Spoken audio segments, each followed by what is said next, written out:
Hello everybody, my name is Necroxis, and this is the Chronicle Volume 3 Q&A Answers video. Now I have to say before I begin, I was sent to this by Blizzard for free. They provided it, so now you know.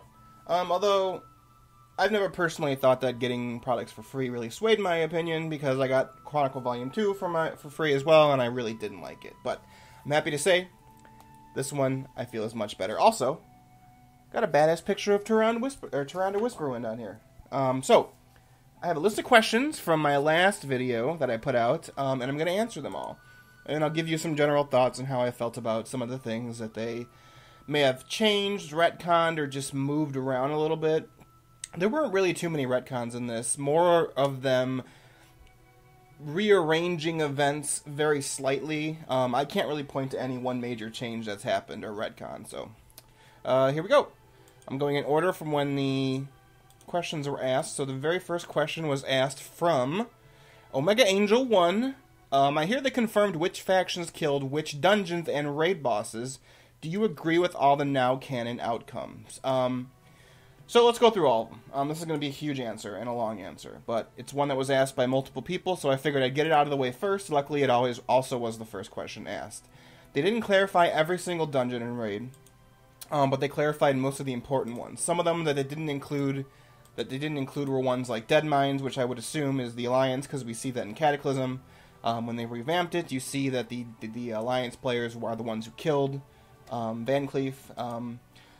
Some of the other smaller ones, like the Quilboar ones, and the Barons weren't included, and some other ones that I can't remember here as well. Scholomance isn't included.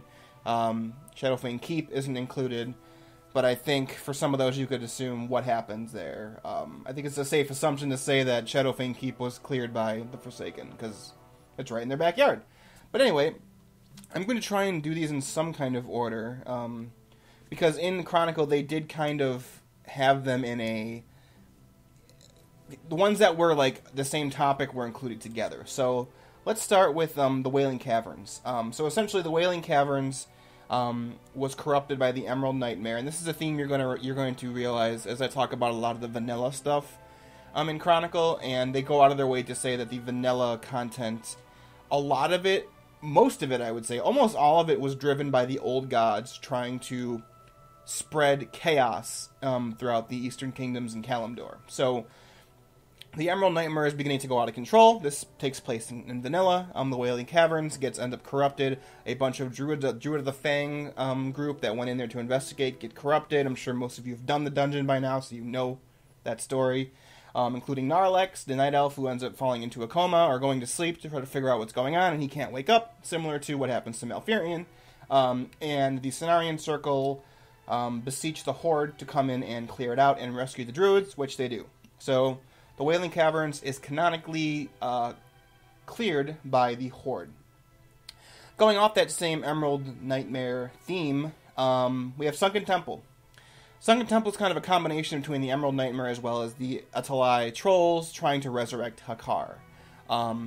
So essentially, as was referenced in Chronicle 2, the Sunken Temple was a temple that the Atalai trolls were trying to resurrect Hakkar, the Soul Flayer, the Loa of Blood, and they basically sunk it to the bottom of the lake, and they sent a bunch of dragons there. Green Dragonflight are the ones who did this. Sent a bunch of dragons to guard it, and we find out that if you've done the dungeon, that the Emerald Nightmare has corrupted these green dragons and kind of like befuddled their mind and kind of made them like malleable to influence, and the Atalai trolls show up there again and see all of this, and they're kind of like, So they enslave all the dragons there, and begin summoning Hakkar.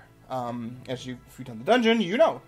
So, the Cenarian Circle again asks the Alliance this time to go and kill the Atalai and kill or free the green dragons, and they do. And Hakkar and his summoning is stopped by the Alliance. So, Sunken Temple, finished by the Alliance. Now, to conclude this trilogy, we have Zul'Gurub. And someone asked about Zul'Gurub later on, but I will include this answer here. I don't remember which one did, so I will say your name when we get to that part. So, Zul'Gurub, capital of the Gurubashi. Essentially, the Attalai trolls show up there with their leader, Jindo the Hexer, and kind of just enslave everybody. That's why several high priests of the Gurubashi are in the original raid and are supporting the summoning of Hakkar. Essentially, they've been corrupted and enslaved to the will of Jindo the Hexer and the Attalai trolls. And they are summoning Hakkar again. The Zandalari trolls find out about this first, and they, at that time, and they kind of still do in Battle for Azeroth, as you'll eventually see themselves as like the stewards of the troll race, and kind of like their overseers, and the ones who are trying to keep the troll race pure, and they find out that Hakkar is being summoned, and they're like, oh shit. So, interestingly enough, the Zandalari trolls ask the Darkspear trolls, who are in the Horde already at this point, again, this is vanilla, they tell the Darkspear trolls, yo, you gotta get to Thrall, get to the Horde, and fix this shit, because we can't do it on our own, and if Hakkar gets summoned, we're all in big trouble. So, Thrall ends up sending a big, large contingent of forces, of veterans, to Zul'Gurub, and while they didn't stop Hakkar from being summoned, because Hakkar already was summoned if you do the raid, the Horde players do end up killing Jindo, killing all of the enslaved Gurubashi high priests, and stopping Hakkar. What's cool about this is that they wrote into the canon a tactic of the raid fight, which is what I wish they would have done for a lot of other raids. But, for example, for those of you who did Zul'Gurub in vanilla, like me, Hakkar had two main mechanics. One was Corrupted Blood, which was kind of like a debuff that he would give to people and it would spread to other allies, and you kind of would just be dotted until you died. And this was also the debuff that was the famous incident where a hunter pet got the debuff, was despawned, and then after the raid was over, the hunter went into Orgrimmar, I think is where it started. Orgrimmar or Ironforge, one of the two, because those were the capitals back then. They resummoned the pet, which still had the corrupted blood, and it began spreading throughout the world. And it actually was researched by some scientists as kind of like a virtual model of how a highly virulent disease would actually work in the real world. So that was the corrupted blood incident. I would go read up on that on Wikipedia if you're curious. It's super cool. I actually used it in a college study course a couple years ago to talk about diseases. But anyway, that was one mechanic. Another mechanic of the Hakkar fight back then was Hakkar, every minute or so, I have the page up here, every 90 seconds, he would begin siphoning all the blood from everyone in the raid. And the way you got around that, it would obviously heal him for a shitload, and you would have to counter that, otherwise you could never beat him. The way you got around that is you pulled an ad that had like a poison cloud that if you ran into, you got debuffed with poisonous blood. And if everyone had poisonous blood, by the time he siphons everyone's blood, he ends up getting hurt. So Blizzard combined these two ideas and canonized the tactic of the Horde players was they all corrupted their own blood so that when Hakkar used his blood drain on everyone, he was poisoned, and that's how they stop him. So, Hakkar is stopped and Zul'Gurub is cleared out by the Horde. So there we go. Alright, so that was the kind of trio of Emerald Nightmare / Hakkar dungeons and raids. Now let's do the Blackrock Mountain ones, because this is where it gets really cool. And for some backstory, Moira Tharrison, before the events of Vanilla, ends up getting captured. Moira Bronzebeard at the time. Moira Bronzebeard was the daughter of Magni, the king of Ironforge, and he gets captured by Dagnan Tharrison, who was the king of the Dark Irons in Blackrock Mountain. And he was a descendant of sorcerer Thane Tharrison, who summoned Ragnaros into Blackrock Mountain, which exploded and created the two zones. So she gets captured by him because Dagran has a plan to attack and conquer all the trolls, or all the dwarves, so he can be the leader. And the first thing he does is capture Moira. But what he finds is that Moira is not only not intimidated by him, but agrees with his plan that all of the dwarves should be united and ruled under one leader. And the two of them actually fall in love, and they get legitimately married. Whereas she was originally her prisoner, they now were jointly ruling together. Unfortunately, we get to Vanilla, where Magni finds out about this, and he's like, oh, fuck no, and he sends Alliance players into Blackrock Depths to kill Dagran and save Moira, which is what happens. So the Alliance gets credit for Blackrock Depths. After they do that, and Dagran's dead, they find out that Moira's, like, fuck you guys, I'm not going back with you. This was our plan, and I still believe in the plan that my husband and I formed, and you can go tell my dad whatever you want, but I'm staying here and I'm freeing my people. Because she was the wife of the Emperor, so she's the queen. So she still sees the Dark Irons as her people now. So Blackrock Depths is cleared out by the Alliance. And then what Moira does, proving that she's a great character, and I'm glad that this is a retcon that I really like. And someone asked us later on, what are some retcons that you like a lot? And this is one of them. Moira knows that a lot of the Dark Irons are enslaved by Ragnaros. And they're basically building him an army. And Ragnaros is in Molten Core. And the Dark Irons won't be free until both Ragnaros and Nefarian and his orcs are dead. And we'll get to that in a second, but Nefarian and Rend Blackhand are controlling the upper portion of Blackrock Mountain, while Ragnaros and the Dark Irons are controlling the lower part. So Moira's like, my people are never going to be freed until Ragnaros, Nefarian, and Rend Blackhand are all dead. And then they will all follow me, because I'll be the queen, and there'll be no one left enslaving them. And that's my current plan. So what she does is she began sending out Dark Iron spies to wherever she can, the ones that are loyal to her still. Because there are a couple, but there are still, most of them are enslaved to Ragnaros. She begins sending out spies to leave little traces of information to everyone saying, yo, there's an elemental lord in Molten Core that you need to take care of. And the first group that hears about this are the Hydraxian Waterlords, which are a group of water elementals who are opposed to Ragnaros. So the Hydraxian Waterlords find out about Ragnaros because of Moira. And then the Hydraxian Waterlords, if you played vanilla, they basically were the ones that gave you an item that could cleanse a bunch of, I guess they were sigils around Molten Core that you needed to cleanse all of them before Ragnaros would spawn. Or before Major Domo would spawn, and after killing Major Domo, then Ragnaros would spawn.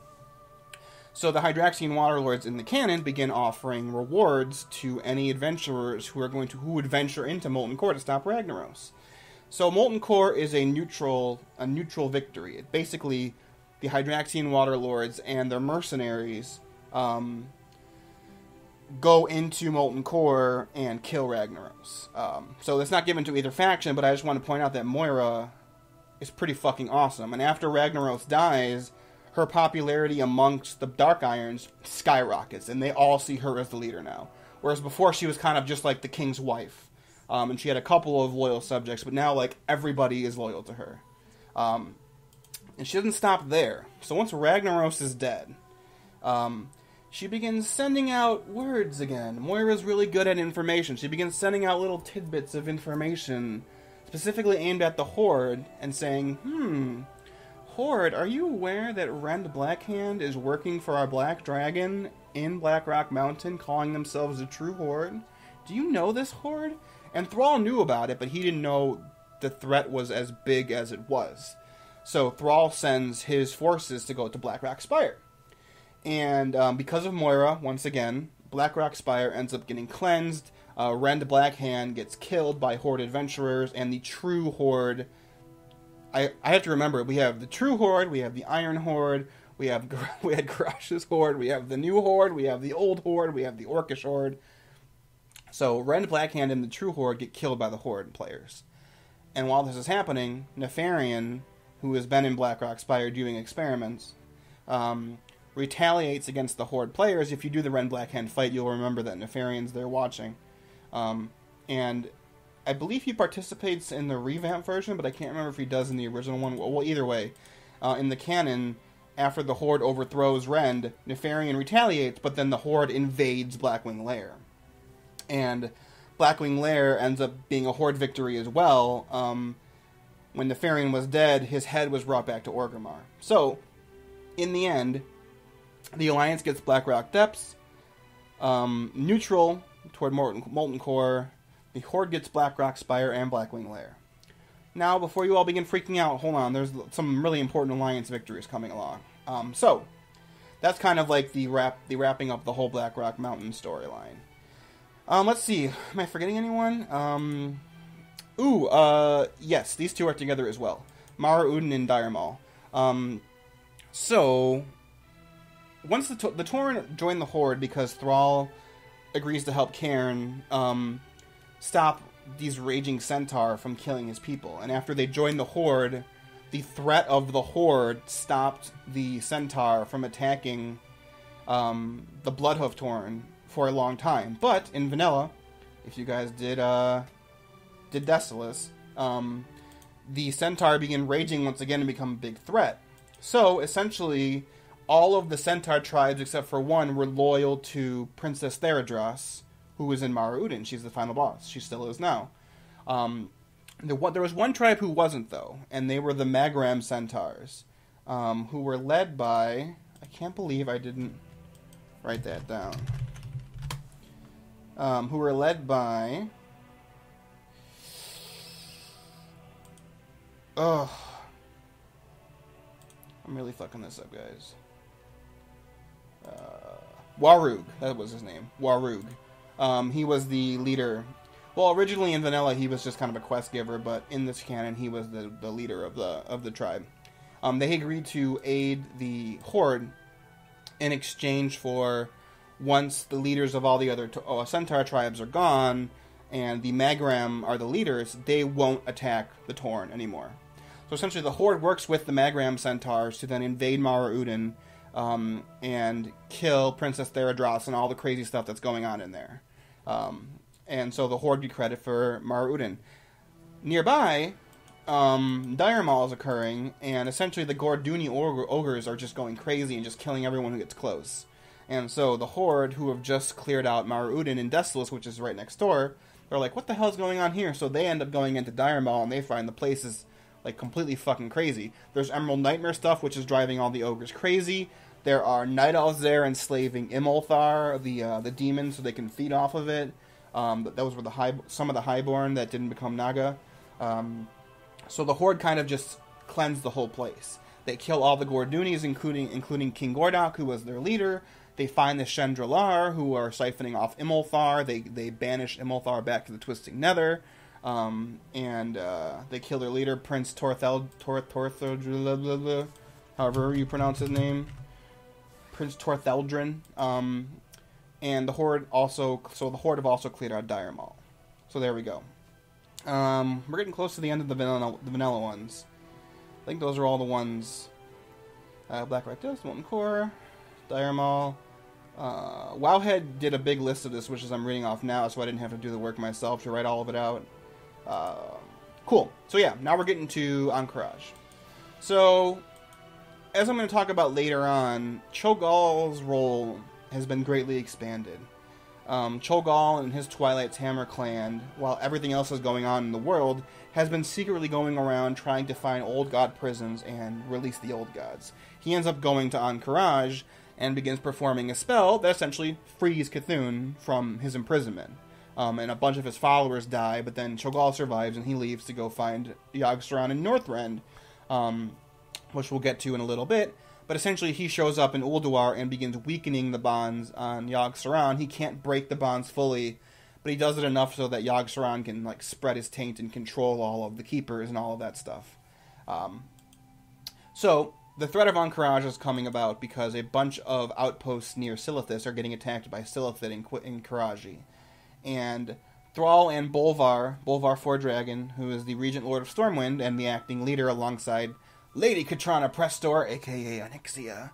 Bolvar and Thrall meet, and they say, we have to work together to defeat Cthulhu, because he's an old god, and holy shit, that's really dangerous. So, they agree to create the first unified Horde and Alliance force, the first, but one we'll see a lot of times going forward now, led by Varrock Sarfang, leading the Ahn'Qiraj war campaign.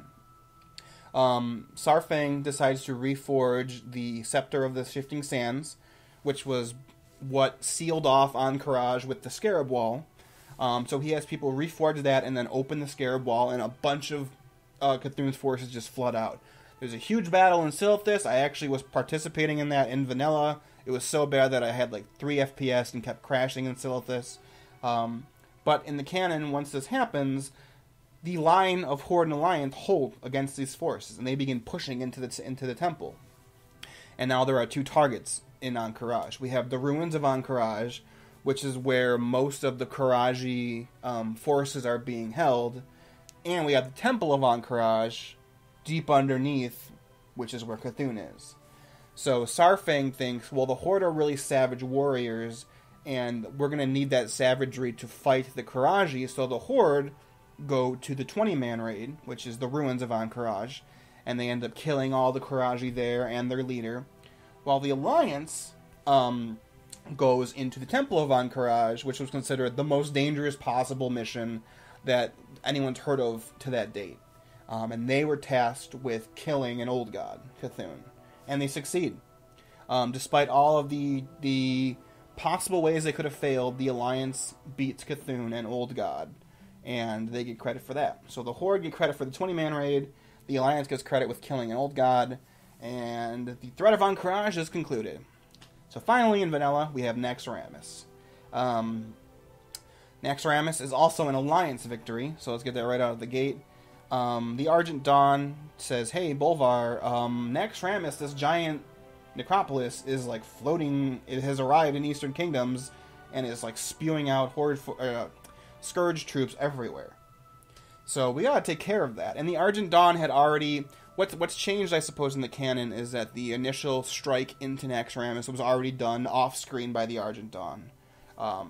And this is where Varian Mograine ends up freeing his father, Alexandros, from being one of the Four Horsemen. So in the new canon, the raid the players actually do, Alexandros is not the leader of the Four Horsemen, Mograine is, because Mograine ends up sacrificing himself to free his father by stabbing himself with Ashbringer, but then he still gets claimed by the Scourge, and everyone who does the Death Knight introduction knows the story of that. So, the Alliance, led by the Argent Dawn and Bolvar Fordragon, ends the threat of Naxxramas. They do not destroy Naxxramas, but they beat Kel'Thuzad, the chief top lieutenant of the Lich King.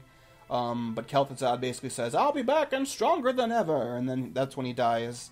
And after they leave, Naxxramas begins floating back to Northrend. And those are the raids and dungeons of vanilla. Whew. So, we get to Burning Crusade, Wrath, and Cataclysm. These are going to go a lot faster. So, Burning Crusade, Illidan's doing shit, Dark Portal opens, craziness ensues, and the Horde and the Alliance end up going to Outland. While the Alliance is busy reconnecting with the Sons of Lothar and going to honor Hold, the Horde end up establishing their own base, and they end up encountering the Fel Orcs. And the Fel Orcs in the Shattered Halls, led by Kargath Bladefist, is kind of like a personal issue for the Orcs, especially the Orcs, but the Horde as a whole, because the demonic Orcs reminded the non-demonic Orcs of their past corruption. So the Horde get the credit for going into Shattered Halls, killing Kargath Bladefist, and end up finding back Theoden's lair and the Pit Lord and killing him as well. So they get credit for the entire Hellfire Citadel dungeons and raid. Meanwhile, the Alliance has reunited with the Sons of Lothar. The Draenei are with them now because the Draenei have arrived in Azeroth, and the Draenei really want to connect with their people in Zangarmarsh, who have been hiding. Because that's where Velen was before he went to Tempest Keep and escaped. They were all hiding in Zangarmarsh, in various pockets. And the reason that they weren't all together was because Velen thought it'd be easier to hide from whoever if they are not together but were in various pockets throughout the zone. So the Alliance, spurred on by the Draenei, go to Zangarmarsh and then they get there and they see Zangarmarsh is real fucked up.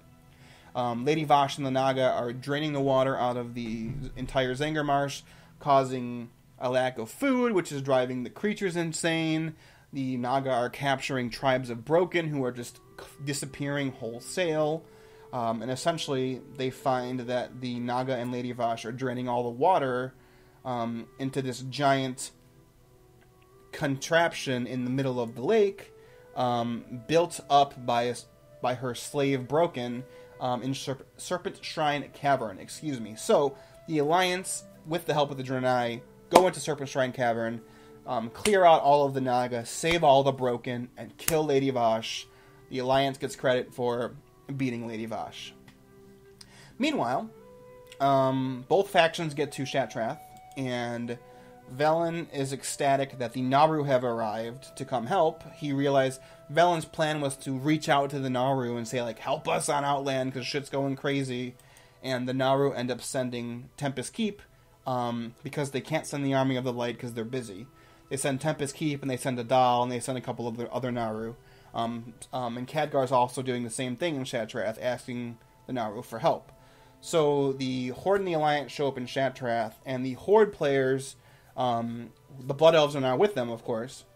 They really want to find out what the hell happened to Kael'thas. But when they get to Shattrath, they find out that Kael'thas had thrown his lot in with the Burning Legion, which we will talk about more specifically later on. But we find out at this point that Kael'thas has already flipped to the Legion. And so the Horde players end up assaulting Tempest Keep in the Eye to kill Kael'thas. And, Kael'thas was originally loyal to Illidan, but Kil'jaeden and won him over, which I'll talk about later.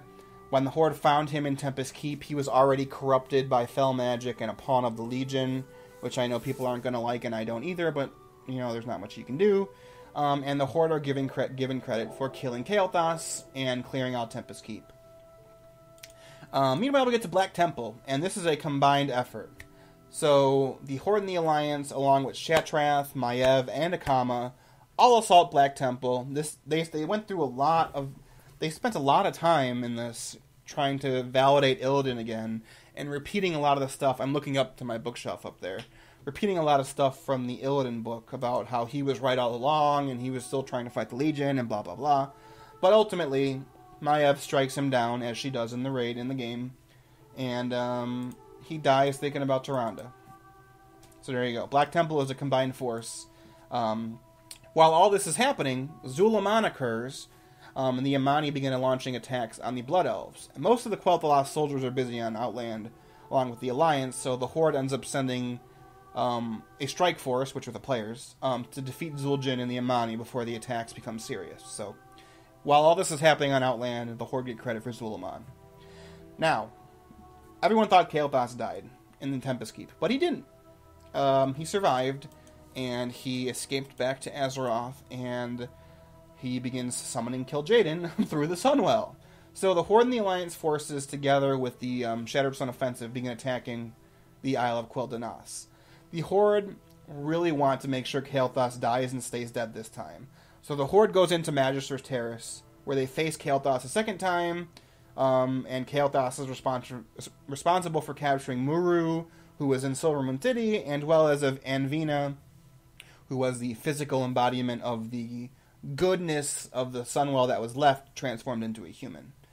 So they go and they kill Kael'thas a second time, cut his head off to make sure he's dead for good. The Alliance, meanwhile, infiltrates Sunwell Plateau, alongside Velen, and the Shattered Sun Offensive.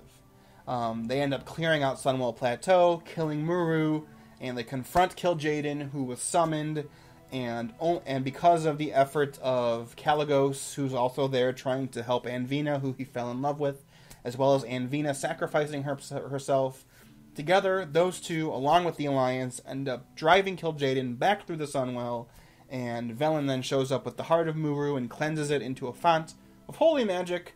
Lady Liadrin and the Blood Elves all show up, and they bow down, and they repent for stealing the light from Muru instead of getting it willingly.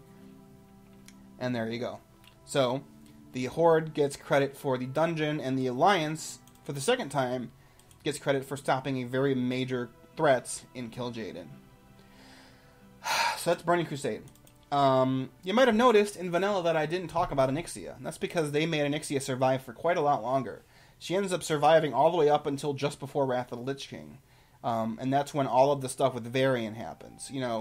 Onyxia is trying to sow chaos within the Alliance. We'll get to Onyxia later because she's like top tier MVP for Children of Deathwing.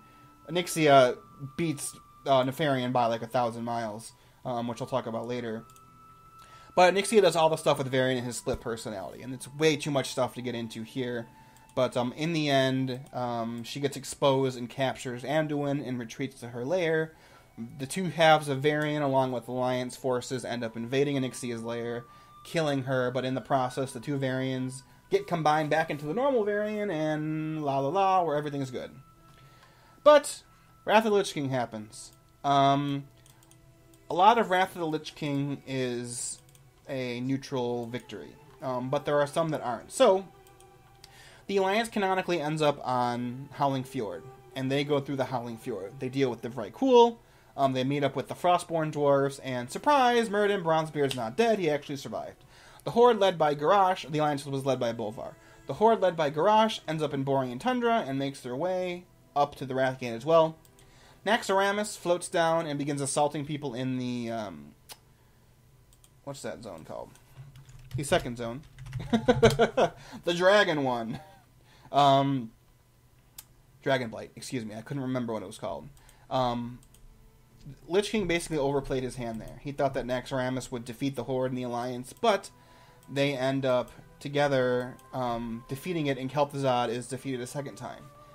This is where they don't canonically say whether or not Kel'Thuzad's actually dead. They say rumors report that his soul was lost in the Shadowlands. So that's an out for them if they want to bring him back again. Meanwhile, all the stuff with Malygos is happening. So the Kirin learns Malygos is basically trying to redirect all the ley lines of Azeroth into the Nexus and shoot the magic out into space, because Malygos has decided that mortals can't control magic anymore. They fucked up way too many times, and he needs to stop them. But the Wyrmrest Accord is formed to stop Malygos, and the Horde and the Alliance and the Wyrmrest Accord go and defeat Malygos. So once again, another neutral victory. The Wrathgate occurs, where Bolvar and Dranosh Sarfang are both killed by Grand Apothecary Putris, who uses the Forsaken Blight. They actually have numbers on how many died. 5,000 Alliance soldiers, 4,000 Horde soldiers. The battle for Undercity then happens. The Horde takes out Varian, and the Alliance takes out Putris. Varian's about to declare war on Thrall when Jaina teleports all the Alliance out. Interesting that they then have an aside about Sylvanas and what she did and didn't know. And I feel like if they didn't want to keep fueling this theory, they wouldn't have brought this up. But they specifically say, I have to read it, because Sylvanas, her time is coming, because everything she's doing in Battle for Azeroth, as well as stuff like this, Sylvanas, I think, is on the fast track of dying, because she is becoming increasingly, blatantly evil, even though she's always kind of been that. Let me get to the page of Wrathgate. Here we go. Sylvanas' role at the Wrathgate. Like most good lies, Sylvanas Windrunner's account of the rebellion in Undercity contains some truth. Grand Apothecary Putris had truly attempted to overthrow her, and Varian truly was trying to claim the Forsaken in the name of the Burning Legion. But the plague had been created at her direction. Sylvanas was willing to take vengeance against Lich King at almost any cost, even making a weapon as deadly as the plague. Whether she was aware that Putris and Varian were planning to use the concoction remained a mystery. Rumors persisted that she knew about the attack at the Wrathgate beforehand, and her denials did not assuage the doubts of her detractors. They wouldn't have said that if they didn't want to confirm that Sylvanas at least knew about it, which, again, Rise of the Lich King confirms that as well. Just saying, guys. So, the events of Ulduar then begin happening. Bran ends up going in there to find out, hey, I'm a dwarf and I like to discover new things about the dwarves, so I'm going to go to Ulduar. He goes there and he's like, holy shit, things going crazy, there's an old god here, guys. And up until then, no one knew that there was an old god in Ulduar controlling stuff, except for Cho'Gall, who was already there and weakened the bonds before fleeing. So the Alliance ends up escorting Bran Bronzebeard through the Halls of Stone, so that's what they get credit for. The Horde ends up going to the Halls of Lightning and defeating Loken, and then the events of Ulduar happen, and both the Horde and the Alliance put aside their differences and join forces with the Explorers League and the Kirin Tor to defeat Yogg-Saron. All the things that happened with Yogg-Saron and Loken's death occurs, which is when Algalon gets summoned. The Horde and the Alliance stop him from activating the Forge of Origination in Uldum, and Yogg-Saron's taken care of. Trial of the Crusader is almost completely ignored. I think they get one sentence saying, hey, Tyrion Forging wanted to put together a competition to pick the best possible champions, and then that's it. Icecrown Citadel, of course, is also a neutral victory. The Horde and the Alliance together end up assaulting Icecrown Citadel. They don't confirm which canon battleship fight is the one that actually happened, which I thought they would have, and I didn't for some reason. Sorry about that cut. So yeah, Icecrown Citadel is concluded with a neutral operation stopping the Lich King. After this, the Horde find out that Saurfang was reanimated as a Scourge agent, and after that, Sylvanas kills herself by jumping off of Ice Crown Citadel, and then comes back to life through a partnership with the Valkyr. So, Cataclysm happens, all of the craziness that leads up to Cataclysm occurs, with Deathwing rising, and Thrall giving Garrosh leadership, and going to Outland, and, you know, Varian's finally back as the leader, and blah blah blah. So, for the raids and dungeons, essentially what happens is, and this is one thing I'll talk about a little bit later as well, N'Zoth is behind all of these, which is pretty cool. I didn't like it for Yogg-Saron, because Yogg-Saron already had a pretty big credit to his name with the corruption of the Keepers and the Curse of Flesh, and I didn't really like that he also discovered the Emerald Dream. But for this in N'Zoth, I think it gives him a lot of more... He becomes way more threatening than I think he is right now in the current canon. Not to mention he signs Deathwing's paychecks, like Chris Metzen once said, but he's also responsible for literally all the things that are happening in Cataclysm. And something that's really cool is that N'Zoth's philosophy on it was, I don't need all of these things to succeed to bring about the Hour of Twilight. If just one of them succeed, then I will have won.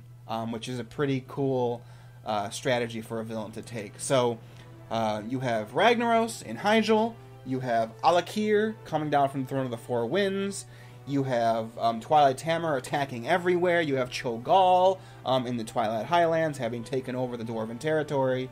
Shit's going crazy, and N'Zoth is behind all of it. So with Cataclysm, the Horde and the Alliance end up attacking Ahn'Qiraj in the Throne of the Four Winds, led by the Earthen Ring, and they kill him, and he's permanently dead. The Red Dragonflight finds out that Grim Batol has been taken over by Twilight Tamur, and they ask the Alliance to help them, and the Alliance and Red Dragonflight cleanse Grim Batol from Twilight Tamur. The Bastion of Twilight raid happens, and Garona Halfworkin has been chasing Cho'Gall all across the world. And she's been enslaved by them, and then freed, and then enslaved again, and then freed again. But essentially she assists the Horde to invade the Bastion of Twilight, stopping the Twilight Tamur, and killing Cho'Gall. So the Horde get credit for killing Cho'Gall. Zulaman and Zul'Gurub happen again. Vol'jin ends up agreeing and accepting help from the Alliance, and the Horde ends up helping him, obviously, to stop the Zandalari's warmongering. This is where Zul is mentioned in his one and only appearance in Chronicle Volume 3. He's trying to unite the Troll tribes. Even though Rastakhan kind of laughed at his idea, he still agreed to give them a fleet to go to the Eastern Kingdoms in Kalimdor to try and unite the Troll tribes, but he gets stopped. But Chronicle says he will not keep stopping to try and ensure Troll supremacy. And that is Zul's only mention in this book. Someone asked that later on, so there you go. Sorry, I guess, if you were expecting more. The Firelands raid occurs. Both forces, the Horde and Alliance, led by the Cenarian Circle, carve out the Molten Front and end up defeating Ragnaros in his own realm, permanently killing the Fire Lord. So now we get to the end of Cataclysm. We have the 3 Caverns of Time dungeons and the Dragon Soul raid. Interestingly enough, the final dungeon doesn't seem to have... It got lumped in with the raid, and that's the one where you fight and kill Benedictus. But the Horde ends up helping Nozdormu defeat the Infinite Dragonflight and himself as Murozond in the End Time. So the Horde are the ones that end up helping Nozdormu there. And they do so because Nozdormu is trying to acquire the Dragon Soul. But before they can go back to the past, they have to go to the future to stop the Infinite Dragonflight, who is controlling the Time Waves right now. After that's done, the Alliance then steps in and helps Nozdormu go back to the past, in the Well of Eternity, help the Dragon Aspects, to infuse the artifact of the Dragon Soul with their power, and then take it, pluck it out of time, and get back to Wyrmrest Temple, because holy shit, Deathwing is sending literally everything he has left back at Wyrmrest Temple. So the Alliance, the Horde, the Dragonflights, and Thrall, they all show up there, and they're together fighting against Deathwing and the Twilight Tamur. Deathwing at this point has been getting pumped more and more and more with energy from N'Zoth. It's another thing Chronicle makes it a point to say. When the madness of Deathwing fight happens in the Maelstrom, it's not because he got blown apart by Dragon Soul. Dragon Soul does hurt him when Thrall uses it against him and blasts a hole through his chest. What actually happens is, in this moment, N'Zoth is like, oh fuck, the Hour of Twilight is about to be failed. The coming of it is about to be stopped. Deathwing take a bunch of power, and Deathwing kind of just devolves into that giant monstrosity with the tentacles. And the Dragonflights and Thrall, along with the Horde and the Alliance heroes, end up killing Deathwing. And someone asked later on if they changed the ending of Cataclysm. No, it's exactly the same. What's interesting is I feel like a lot of players never paid attention to the dialogue happening in the raid, which explains the question that gets asked about the aspects giving up their powers here. And they do so because they don't want Deathwing to escape again. Because this would have been the second time he escapes. The third for Ahn'Qiraj, actually. First in the War of the Ancients, and then they fight him again outside Grim Batol, and then in Cataclysm, Ahn'Qiraj fights him a third time outside of Grim Batol in that cutscene. And this would be a fourth time if he gets away. So the dragon aspects are like, fuck, we have to make sure Deathwing dies here. They give all their power there. Each of them kind of gives like their own spin on it. Ahn'Qiraj is like, I give all of my fire and fury into the Dragon Soul. Kalecgos, who is now the aspect of magic, basically says, I give all of the power I have over the ley lines of Azeroth into this to give it more power. Ysera's like, I give all the mystery of the Emerald Dream into the Dragon Soul to seal this moment here. Nosdormu's the most important one because he gives up his power, well, most of it, to make sure that nothing, to like take this moment and stick it out of time so that this moment can never, ever, ever be changed. Deathwing's death can never, ever be changed or reverted or stopped or anything. So that's what Nosdormu's contribution is. And that's why when they kill him, he just fucking blows up into a bunch of particles. So Deathwing is permanently dead. So those are all the dungeons and raids. That was a very long explanation. I'm going to try and put together a chart on screen right here. I want to talk about this really quick because I've already seen people complaining that the Horde have got more victories than the Alliance, which is technically true if you ignore the fact the Alliance got the most important victories. The Alliance gets the victory over Cthulhu. The Alliance stops an old god. The Alliance gets the victory over Kil'jaeden. The Alliance stops the second in command of the Burning Legion by themselves. The Alliance gets credit over the first death of Kel'Thuzad. The two hardest raids in vanilla, AQ40, Naxxramas, are Alliance victories. And the hardest raid in Burning Crusade is an Alliance victory. People maybe stop complaining. The Alliance, I feel like they did more contextually than the Horde, who just, oh no, the Horde beat King Gordok in Dire Maul. Oh, who gives a shit? The Alliance beat fucking Cthulhu. I don't know, just some thoughts. Overall, I think I don't have a problem with any of these. The original question asked, do I agree with all the canon outcomes? Sure. I have no issue with any of this. I think it was cool. I like that they made sure it wasn't just all neutral heroes solved all the problems. That is kind of what happens at the end there, but at the beginning, I like that it was Horde and Alliance who got credit for stuff. That was the first question. The second ones are all going to go a lot faster, because for some reason a lot of you guys asked questions about stuff that didn't occur in this timeline. Like, I even made it a point to say in the last video, this happens post Warcraft 2 Beyond Dark Portal up until Cataclysm, and y'all are asking, a lot of y'all ask questions like stuff that happened way in the past, or in the future, or Battle for Azeroth. That stuff's not in here, guys. Sorry. They weren't going to include it. So, Zaid Bell asked a bunch of questions. So here we go. He says, I have too many. Do they explain what blood guards are, like Hakkar or G'huun? G'huun's not mentioned at all. Hakkar gets only mentioned during the Zul'Gurub stuff, and Hakkar is a Loa. There was a lot of debate on whether or not he was a Loa. Some people call him a Loa, some other people call him a blood god. Hakkar is a Loa. They call him a blood god because he likes to siphon blood. That's kind of his thing. They don't explain it any more than that. Sorry. The next thing he asks is, what is there about Prophet Zul? I already mentioned that's the only thing they talk about. The next thing he asks, is there any explanation about Malygos and his heel turn? And this is one thing that I disagree with a lot of people on. I don't think Malygos ever had a heel turn. I think they completely have explained always why Malygos did what he did. We can disagree with it, of course, but they always explained it. Malygos went crazy after the War of the Ancients because he was Deathwing's closest friend. He was basically like his brother. His brother ends up being crazy and tried to kill him, and almost killed his entire Dragonflight. The Blue Dragonflight were the ones that were the most devastated by the revelation of Neltharion being Deathwing in the War of the Ancients, because Malygos is the first one who then attacked him when that happened, and the Dragon Soul was turned against him and his Dragonflight. So it's like your brother turning around, stabbing you in the back, and then killing the rest of your family. I mean, I kind of understand why he's kind of pissed off and went a little crazy. And then he retreats to the Nexus for a long time until Burning Crusade happens, which is when Tiragrosa, who was supposed to be Caligos' mate, but he kind of rejected her. They were supposed to like end up together, but he didn't want that. She ends up seeing the Nether Dragons in Outland, who were getting subjugated by Ragnak Blood. What's his face? I know Tyrann's going to be real pissed because he likes that guy a lot. Ragnak Blood Reaver.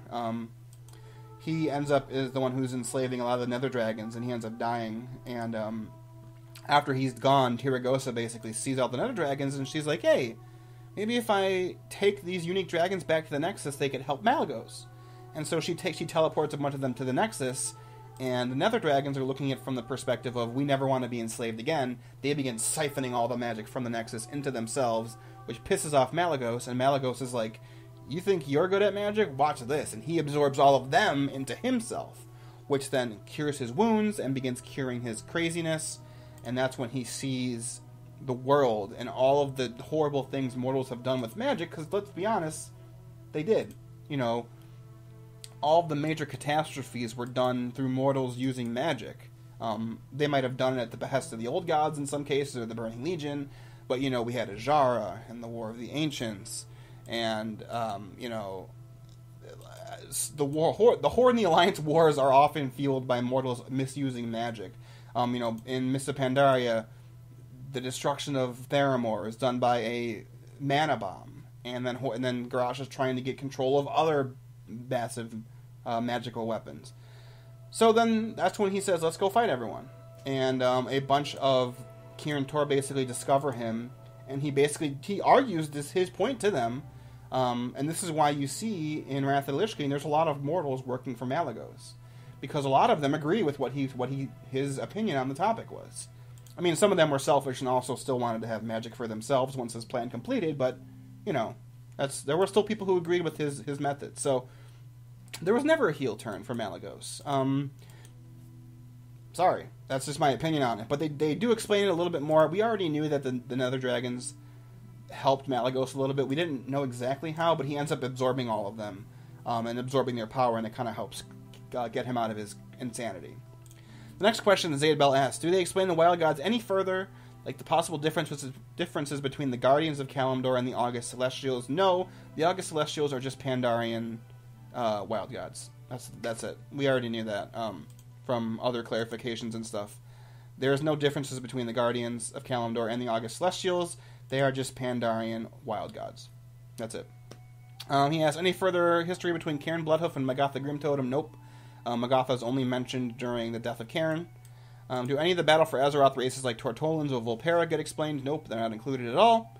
And finally he asks, are there any other parts of Azeroth they say are new and we have not explored yet? No. So, here you go. Next question is from Ghost Fox. Did they make any changes to the ending of Cataclysm? You know, the whole aspects giving up their powers bit that almost everyone disliked. Nope, it was exactly the same. They explained it just as well as they did in the raid, which I think actually wasn't a terrible explanation. I just think a lot of people just weren't paying attention during the fight. So no. Sorry. Dark Dude 1031 says, since they probably changed it again, what's the deal with the whole Arthas Ner'zhul thing as a Lich King situation? Did Ner'zhul just die once Arthas put the helm on and took over, or was there a dual control thing going on? He has some other ones too. But originally there was a dual control thing going on.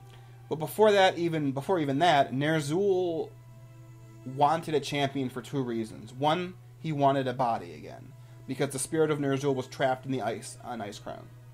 So he wanted a body again, and he thought if he could find his champion, he could take over that body and take over that spirit and become the body himself. Like, take over the spirit from the body and use the body as his own. He also wanted a champion to help fight against the Legion, which was a big theme, and we kind of knew a lot about it. No one really asked this question, but I will talk about it now. It's confirmed that the more undead the Lich King controls, the stronger he becomes. Ner'zhul actually comes out looking pretty damn cool in this book. He ends up being the one who's manipulating the Dreadlords instead of the other way around. The creation of the Cult of the Damned is all done through Ner'zhul's apprentice, Kel'Thuzad. The Dreadlords who were keeping a watch on him really didn't do anything, and the Chronicle goes out of its way to say that Ner'zhul knew just exactly how to manipulate the Dreadlords to make them think that what he was suggesting was actually their idea. So everything from Arthas being his champion, to taking out, to sending Frostmourne out of his body, to the killing of Mal'Ganis. He actually ended up convincing the Dreadlords that Mal'Ganis' death was an accident by Arthas, and not his intentional plan to fight the Legion. Ner'zhul comes out looking pretty damn cool in this. So yeah, once Arthas puts the helm on, they're clashing against each other. Ner'zhul thought he could take control of Arthas, but Arthas was like, hey, he wasn't, at the very beginning, Arthas wasn't interested in trying to take him over, but he was afraid that Ner'zhul would try it, and Ner'zhul did, but Arthas resisted. Later on, Arthas thought that having two spirits in one body would lead to confrontation within himself, and they wouldn't be able to adequately serve as the leader of the Scourge. So they begin mentally battling, I guess, if you want to say it. And Ner'zhul loses, and he loses because Ner'zhul still has guilt about what he did to the Horde. Ner'zhul still had guilt about betraying his race to becoming slaves of the Legion, which is part of why he hates it so much. I mean, in addition to being tortured by Kil'jaeden, but part of why he hates it so much is he doomed his race to their servitude. And Arthas used that against him. Arthas, at that point, had no remorse for anything. He didn't care about killing his father. He didn't care about destroying Lordaeron. He didn't care about anything. So he ends up winning and destroying Ner'zhul's spirit. And I want to state exactly how they say what's left of Ner'zhul, just because everyone is really curious about it. 172. There's this big question of, is Ner'zhul still alive or not? And the Chronicle kind of says yes and no. Let's get to the page. 72. When the final battle was through, nothing remained of Ner'zhul but a wail of sorrow in the back of the Lich King's consciousness. Arthas found it easy to ignore. So is Ner'zhul gone? Most likely yes. Chris Metzen has said yes. But they put that sentence in there for a reason. A wail in the back of the Lich King's consciousness. Is that why Bolvar suddenly became so crazily evil once he came back to being active? Who knows? Next question, Dark Dude asked, what's different with the whole Varian Logosh split? Nothing at all. All of the Ahn'Qiraj stuff is exactly the same as the terrible comic. Ahn'Qiraj wanted a servant to better help her corrupt Stormwind. So she had some of the Defias that she was controlling capture Varian while he was on the way to Theramore for a peace summit. And Ahn'Qiraj basically split his personality in half, creating two Varians. One was the more compliant one, and the other one was all of Varian's stubbornness and fury that ends up actually escaping and washing up on Orgrimmar and becoming a slave in the gladiatory pits and blah blah blah blah blah. The other one is taken back to Stormwind, where Ahn'Qiraj is beginning to control him, although he still does resist her with the help of Anduin. And Anduin's actually the one who realizes that something's wrong and this is not actually his father. Something's wrong about this. But, like I said, with the events of the Ahn'Qiraj raid, they go in there and fight him, and the canon is that she unleashed some kind of breath attack on the two of them. The two halves were working together to save Anduin because his son is both of their sons, because they're the same person, and they kind of get fused back together. Charlemagne goes from two swords to one, and is why Varian can do that at will. And then you have the events of Stormrage when the Gilneans are trying to join the Alliance. Varian still hasn't reconciled these two halves of him, but the same process that the Worgen use to regain control of themselves, Gen teaches to Varian, and then he does it, and he basically becomes, he can control himself again. And then that's the end of it. So yeah. Next question. Is Outland still deteriorating? Is there any mention of its residents post-Burning Crusade? We don't know, and no. There's no mention of it, and we don't know if it's still deteriorating. Who knows? Sorry. Do we have any new information on Wrathion? Nope. They have one little blurb about how he gets created. It's exactly just a description of the quest chain in the game. So there we go. Armagado1 asks, is there any more backstory on Cairn, what he was doing in his younger years before Thrall and the Darkspear showed up? Sorry, no. I wish there was, because Cairn is a horribly boring character that I like, but he's a horribly boring character who then died and then was replaced with his son, who is the exact same character. I wish there was, but there's not. Omega Angel has another question. They ask, did they have a better explanation of Kael'thas turning toward the Burning Legion? They flesh it out. Is it better? I don't know. That's up to your opinion. Essentially, they go out of their way to make it seem like Kael'thas never felt like he was a Blood Elf or a High Elf. Never felt one with his people. His people were always very secretive and wanted to stay in Kel'Thalas and didn't want to leave. Probably something that they got from the Night Elves before they split off from them. But Kael'thas always wanted to see the world and learn new things. That's why he went to Dalaran. After the Scourge destroys the Sunwell, he comes back, and people really don't respect him. His people don't really respect him, but he is the rightful leader. And especially after he decides to destroy the Sunwell, he becomes very unpopular. The events of the Blood Elves ended up joining Garithos occur following the Third War, and the Blood Elves are almost all executed. But then they encounter Lady Vashj and Illidan, and all that occurs. Lady Vashj kind of convinces Kael'thas that Illidan will teach him how to control his addiction to magic, but Illidan never was going to do that. Side note, Lady Vashj only ends up joining Illidan because the old gods wanted her to do that. N'Zoth wanted her to go do that. So, that's curious. There's always a big question of, did the old gods actually know what Lady Vashj was doing, or was she kind of a renegade? They knew what she was doing, and they wanted her to go do it. They thought that Illidan would be a great agent of chaos, and hey, he was for a long time. But Kael'thas never really was respected by his people. When he joins Illidan, he leaves Lor'themar. In control as Regent Lord in Silvermoon. And someone asked later on, did they explain what happened with the High Elves and the Blood Elves, and did all of them leave Silvermoon? No, they never always... It's always been this, that they've never all left Silvermoon. There was always a bunch who stayed behind and didn't follow Illidan to Outland, and those were the ones that Lor'themar was leading. So there you go. But when Kael'thas gets to Outland, he realizes that Illidan has his own plan that he's not sharing with him. Illidan's not telling anyone what he's doing, which is really expounded upon in the Illidan novel.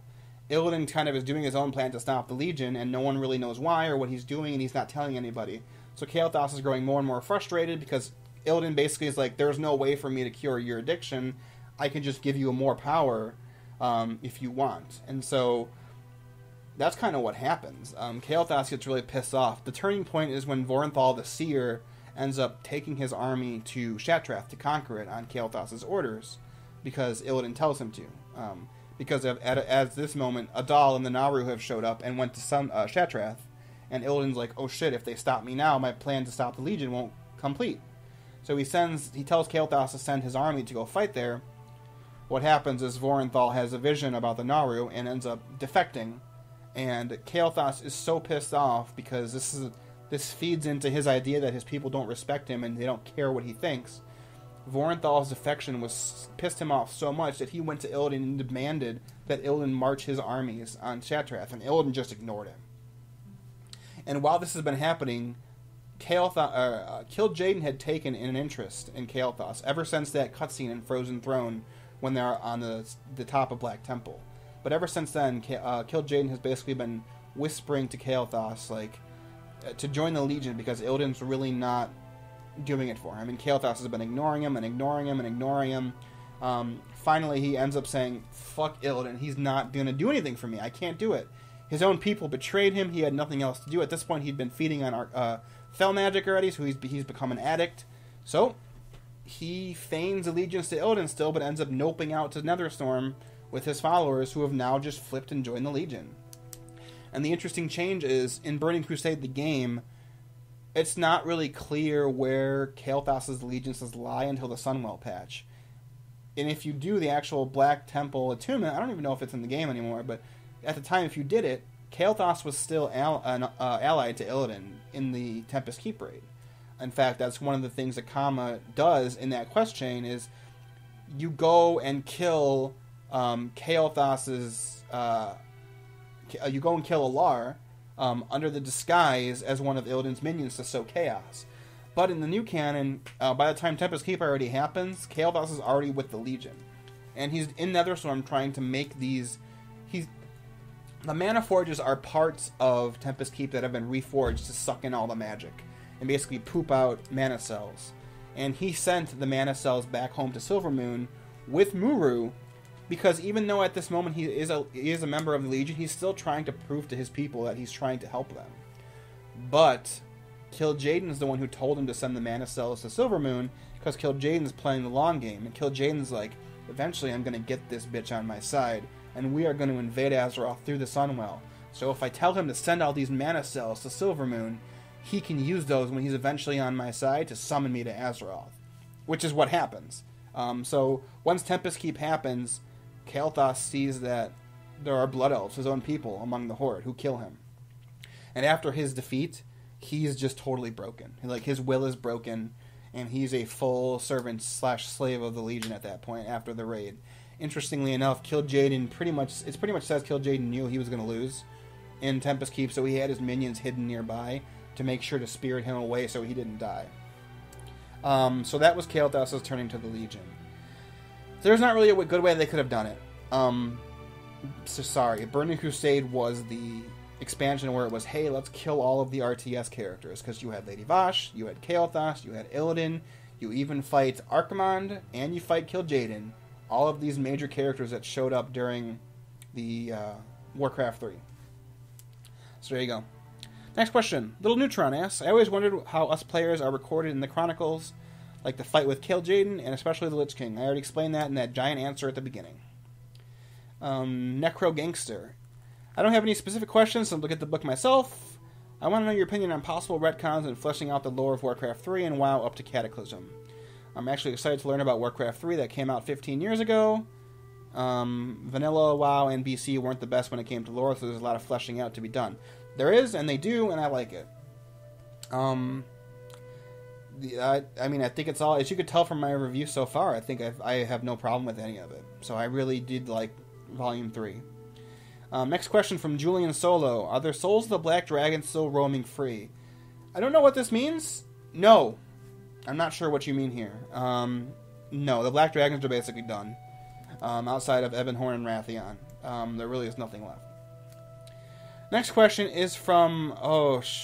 it's a Russian account. I'm so sorry. I have literally no idea how to pronounce your name. So please forgive me. You're going to know it's your question because it's the one that asked 6 different questions. The first one is the canon of the raid and dungeon clears. See the beginning of the video. The second question, the Gnomergon story and the destiny of the city during Cataclysm. This is another thing I want to talk about really badly. Mekkatorque comes out from Chronicle as the MVP leader of the Alliance. He comes out of this. He comes out of this as the most loyal and best leader and member of the Alliance. Let me explain.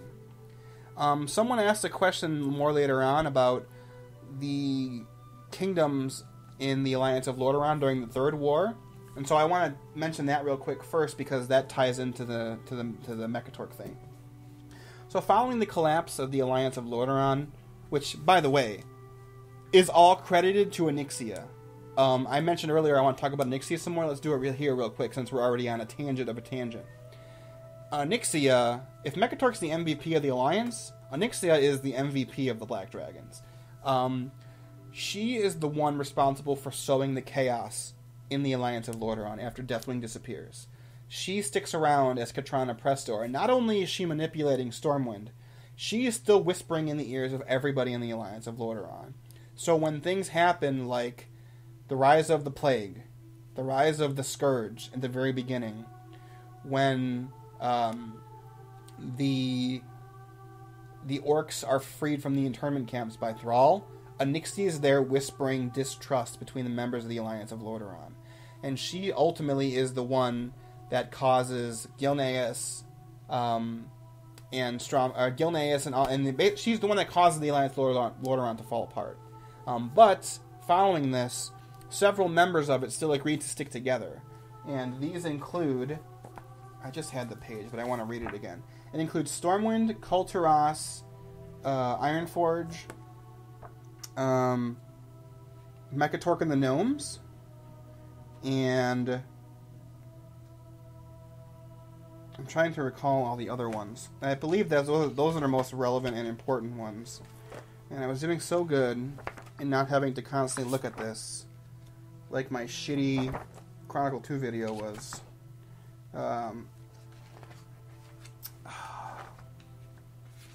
I did have it. this is we are way too far ahead of this. Okay.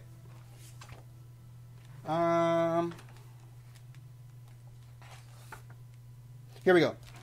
Several kingdoms made it known that they had no intention of letting the alliance collapse. King Varian Wind of Stormwind, King Tyrannus Benethil of Lordaeron, the Kirin Tor of Dalaran, Grand Admiral Dalen Prodmore of Kulturas, King Magni Bronzebeard of Ironforge, and Gelbin Mekkatorque of Gnomeregan all reaffirmed their commitment to unity together and against what would come. And that pissed off Ahn'Qiraj a lot. But Ahn'Qiraj got credit for breaking up the alliance of Lordaeron in this. Like, holy shit. I'm so upset that she dies in vanilla rather than being a villain in the current game where they have much better ways of storytelling and cinematics and stuff like that. I wish there was a cinematic of Ahn'Qiraj's revelation in Stormwind. That will forever be a desire I'll never get to see. But, back to Mekkatorque. So while Mekkatorque is still involving himself in the affairs of the remnants of the Alliance of Lordaeron, which I guess we could just call the Alliance at this point, of the Alliance, during the uprising of the Scourge and the Blight, or the Plague, Gnomeregan gets invaded by Trogs. And the Trogs are awakened by the Dwarves, because the Dwarves can't leave fucking well enough alone, and are excavating in Uldaman, and end up unleashing the Trogs. And the Trogs end up invading en masse in Gnomeregan, because they hear all the machines building all the weapons of war for the Alliance, and they attack. Mekkatorque is such a bro that even when his people are being overrun, I don't know why I closed this, because I wanted to read it word for word. Mekkatorque is such a bro and so loyal to the fucking Alliance that even when his people are being overrun by the Trogs,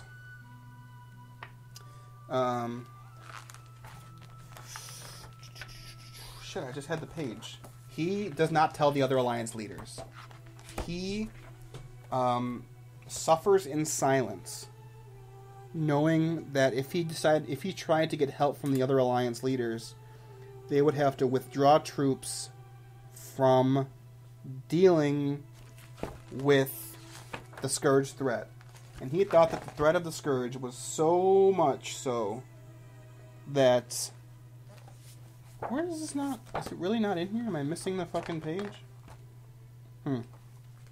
That he doesn't tell them, and he keeps supplying them with his forces. And... Oh, I was reading the wrong page, that's why. I was reading about Greymane. Here we go. Sorry, everybody. 56. The Invasion of Gnomeregan. Let's read this whole passage. It's one whole page, but I think it's important. Though all the Alliance races had sent soldiers to aid Lordaeron, one was largely absent from the fighting, the Gnomes. Gnomes were a highly intelligent people renowned for their skills in science and engineering. They supplied the Alliance with its most advanced weaponry and war machines. When the Third War was underway, the Gnomes dispatched these armaments to Lordaeron, but they offered little in the way of soldiers. This came as something as a mystery to the other Alliance nations. Some of the factions even questioned the Gnomes' loyalty. What the rest of Alliance didn't know was that Gnomeregan was under siege, not by the Scourge, but by brutish creatures called the Trogs. I'm gonna skip the Trogs. They got unleashed by Ulduar, because the dwarves are fucking stupid. Physically, the Gnomes were no match for the larger and stronger Trogs. Mentally, however, they were far superior. The brilliant leader of the Gnomes, High Tinker Gelbin Mekkatorque, approached the Trog invasion as he would any other problem. He didn't allow fear or anger to overwhelm him. He remained calm, relying on his people's ingenuity and technical know-how to find a solution. Mekkatorque stationed his soldiers and war machines at choke points to hold the invaders at bay, but the Trogs were not so easily contained. Again and again and again, they burrowed through the earth and bypassed defenses. Even with the Gnomes' technology, their army simply wasn't large enough to help fight off the invaders. Mekkatorque briefly considered calling the Alliance for help, but he abandoned the idea. Protecting Lordaeron from the Scourge was of the utmost importance, and he didn't want to divert any resources from the front. In fact, he considered the northern campaign so important that he kept the news of the Trog invasion a secret from his allies. It would be years before the world learned what had transpired in Gnomeregan, and of all the sacrifices the Gnomes made in the name of the Alliance. Oh my god, that like made me tear up. Mekkatorque's such a fucking bro. He didn't tell the other Alliance leaders his people were being invaded. And he kept supplying them with weapons. Because he was so worried about what was happening to the other places on the Alliance. He was so worried about Lordaeron and the Scourge. There's another bit. This is right before the Vanilla WoW happens. The fall of Gnomergon.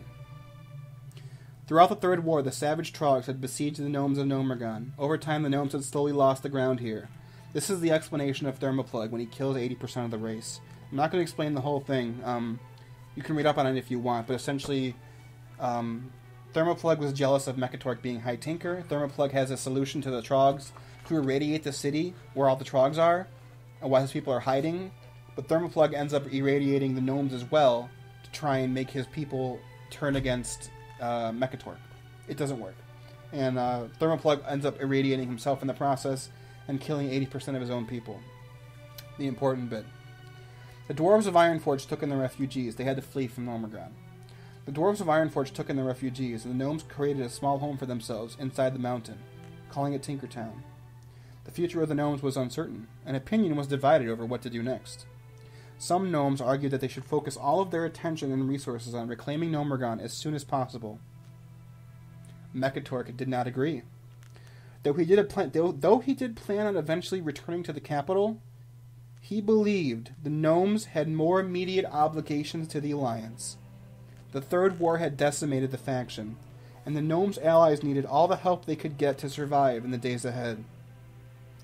Mekkatorque urged his people to research new technologies that would bolster the Alliance. In his mind, the fates of the Alliance and the gnomes were intertwined. If the faction crumbled, Gelbin Mekkatorque and his people would never have the support they needed to restore Gnomergon to what it once was. Twice, Mekkatorque puts the well-being of the Alliance over Gnomergon and his own people. Mekkatorque deserves to be in a fucking cinematic, Blizzard. He is the most loyal member of the Alliance. I think he's the best member of the Alliance. After this, Mekkatorque's the best. He's the best leader of all of the leaders of the Alliance. So there you go. Mekkatorque's a fucking bro, and he is clearly the best. Okay, where was I in my question list? Whew. That was Gnomergon. So the poster whose name I can't read, I'm so sorry, asks, what about time traveling things? A very interesting thing happens in this about time traveling. I was looking for the passage earlier and I couldn't find it right away, but hopefully I can find it very quickly.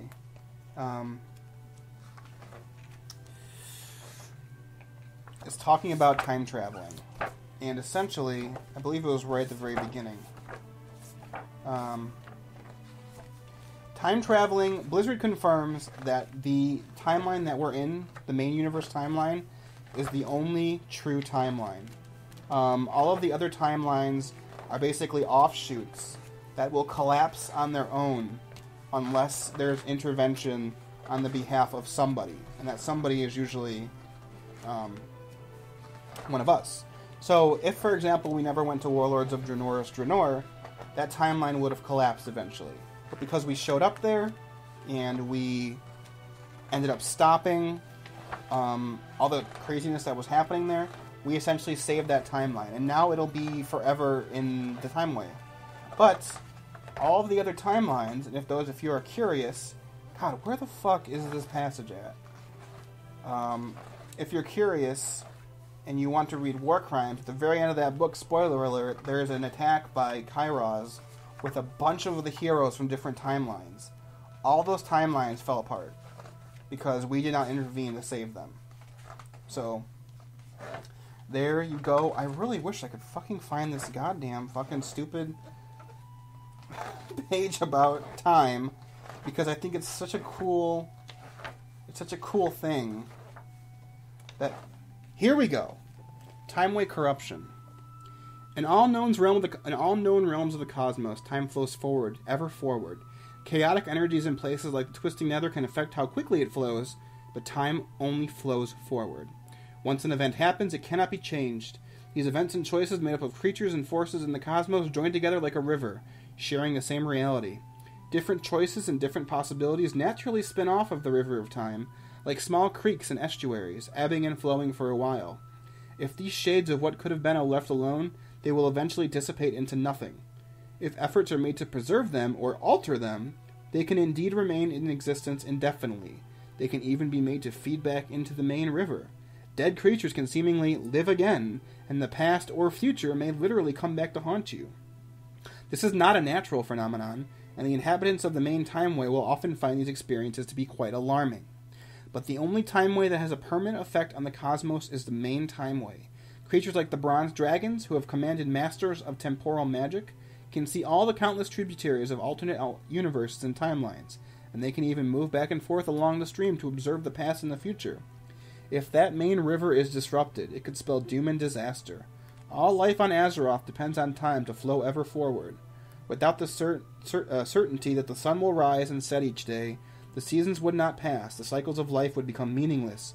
All the living creatures would eventually die from being unable to sustain themselves. It is the most sacred mission of the Bronze Dragonflight to keep that from happening.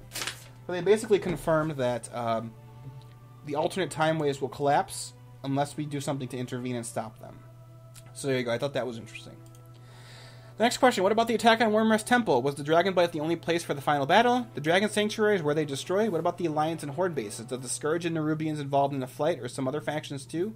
I presume this means at the end of Cataclysm, there's no Scourge, there's no Nerubians, the Horde and the Alliance bases aren't mentioned. The Dragon Sanctuaries, the only ones that were destroyed were, I believe, the black and the red ones. And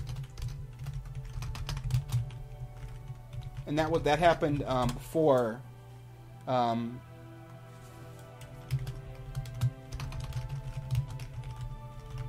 before the events of Cataclysm. That happened during the End of Wrath, when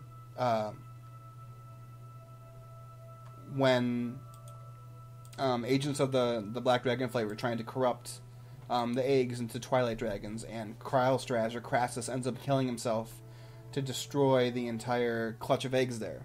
So no, there's no other mentions of that. That moment's not even mentioned in Cataclysm because it happened before that. So there you go. Next question. Is there anything about Wrathion, Broxagar, Terran Gorfiend, or Main Blackhand? Wrathion gets his one blurb about his origins. There's nothing... Or Broxagar gets mentioned in his only role, which is where he gets killed by Sargeras. Terran Gorfiend's not mentioned. Main Blackhand is mentioned once, but he ends up dying, and it's just Rend Blackhand who's important. Finally, does Deathwing fly around or across the mists? Nothing has stated that. Sorry. Ryan Kennedy has some questions. Warcraft 3, big fan here. Any significant changes they made to the game's story? Not really. It's up to your opinion about what I've said so far. Do they explain what the fuck Kil'Taras was doing during the events of Cataclysm and Legion? Yes. After the forming of Durotar and Orgrimmar was built, and Grand Admiral Proudmoore shows up with the Kulturan fleet and gets destroyed by the Horde, and Rexxar and Jaina lets it happen, they basically say, fuck all of you. We're going back to Kil'Taras. We hate all of you. He doesn't end up hating like leaders of the Alliance, like Varian. They specifically make it a mention to say that all of the Kultirans, because of the death of their leader, they hate Jaina. They all focused all their hate on Jaina, and Jaina is despised in Kil'Taras, which you see in Battle for Azeroth. So there you go. Have they further whitewashed the Blood Elves that completely abandoned cult? Here's the question I was mentioning earlier. No, and they never really did that, though, in the first place. I have already explained what the Blood Elves did with Lor'themar, being left behind. Similar to the above question, how does Chronicle personally explain why the High Elves left Quel'Thalas? I already explained that. Is there any more detail on how the Third War played out in Stromgarde, Kul'Taras, and Stormwind? Stromgarde basically was already collapsed at this point. They did send whatever troops they had left, which ended up joining with Jaina as she went to Kalimdor. They basically ended up becoming Theramore people. Kul'Taras ends up helping a little bit on the seas. Again, Jaina takes the Kul'Taras under her command that her father gave her because he wanted to make sure she didn't die, and goes to Kalimdor. Stormwind really is kind of just embroiled in its own corruptions because Onyxia is fucking stuff up in Stormwind at the point of the Third War. And 6, is Terran Gorfiend's allegiance to Illidan explained ever? Nope, it's not. 7, do they develop Kargath Bladefist and the Fel Horde more than just being Magtharidan's pawns and then Illidan's? No. Any word on exactly what Medivh came/is doing from vanilla onwards? They do explain how Medivh came back. Medivh, as a spirit, kind of just after he was killed, his spirit kind of just existed in the universe still, and he kind of could just see everything that was going on. And he saw the Third War beginning to happen. He saw the Scourge coming back. He saw the Scourge being created. He saw the Blight that was being formed, or the plague that was being formed to kill people and resurrect them. And he began whispering to his mother, Aegwynn, trying to get her to resurrect him. And Aegwynn does. She spends a lot of her own power to bring Medivh's spirit back into this world. At first, she's not sure if he's still corrupted, but she realizes after he's back that he's not. And she doesn't accompany him on his mission because she spent so much power bringing him back as a spirit that she almost died herself. Interestingly enough, Medan's never mentioned in this, and they make a joke out of it by saying he's on page 404, but the joke is not found. Aegwynn only dies because she gives up her power to save her grandson Medan. And if Medan gets retconned, Aegwynn's technically not dead then. And they don't say anything about Aegwynn's death in this. Just something to think about. Another question from another Russian name that I can't... It's a different one. I'm so sorry. I have literally no idea how to pronounce this. They ask, I have to know everything about the Zandalari in the book. Unfortunately, they have almost nothing. The only blurb about Zul'Gurub is the only mention of the Zandalari. Next, if there's too much, which I doubt, tell us about Zul'Gurub and how it happened in detail. There's really not a lot of detail. The Atalai trolls kind of show up there after they're stopped at Sunken Temple. They basically take control because of their power, and they enslave all the high priests to work under their own agenda. I'm sorry, there's not more explanation besides that. The Animosphere. Does this explain how the Night Elves officially joined the Alliance? Nope! I don't know why, but they don't. They just ignore it. Ryan Espinoza asks, can you tell me about Tyranda's sections? I would love if they redeemed her. First of all, nothing's wrong with Tyranda. I don't think she needs to get redeemed. What she needs to do is kick that bitch Malfurion to the curb and become crazy again like she was in Warcraft 3. Interesting stuff they do mention, though. Some small things. The events of Stormrage the book, where Malfurion gets trapped in the Emerald Dream.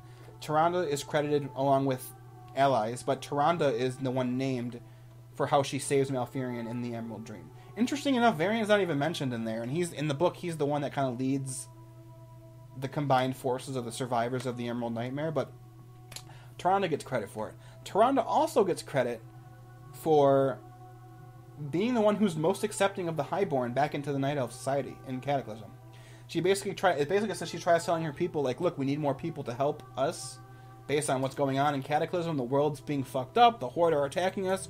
We need anyone we can get. So it's interesting that Tyranda was once one of the most anti-arcane magic users in existence, is the one that ends up defending bringing the Highborn back into the Night Elves. I thought that was pretty cool. RC Shaggy asked, did they add the reasons why Kael'thas betrayed Illidan? Yes, they already talked about that. Any new story development for the wars like